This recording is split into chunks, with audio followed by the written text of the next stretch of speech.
A bill to establish federal protections for in vitro fertilization, or IVF, failed in a vote last week in the U.S. Senate. It's the latest in a political debate between Democrats and Republicans over fertility treatments.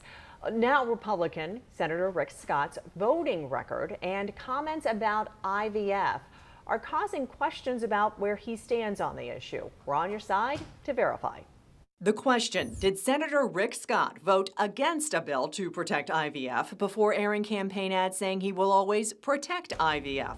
Our sources, U.S. Senate Bill 4445, or the Right to IVF Act, U.S. Senate roll call vote, Senator Rick Scott's campaign ad, and a statement posted by the senator on X. The answer, yes, Scott voted against the Right to IVF Act on June 13th before airing ads vowing to protect the treatment. Here's what we found. The Democrat-sponsored Right to IVF Act would prohibit states from imposing restrictions on access to IVF and other fertility treatments. After voting against the bill, Scott, who is up for re-election in November, began airing ads saying, "Millions of babies have come into this world through IVF, in vitro fertilization. In fact, our youngest daughter is receiving IVF treatments right now, hoping to expand her family. She and I both agree IVF must be protected." Scott was amongst all but 2 Republicans to vote against the bill, which required 60 votes.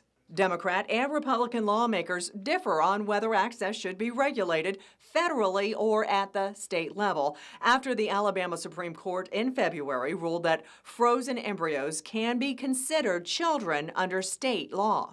In a statement on X, Scott said he voted against fear-mongering, adding he will introduce legislation to, quote, actually promote IVF and help families better plan and pay for medical expenses. With your verified Jessica Clark, First Coast News, on your side.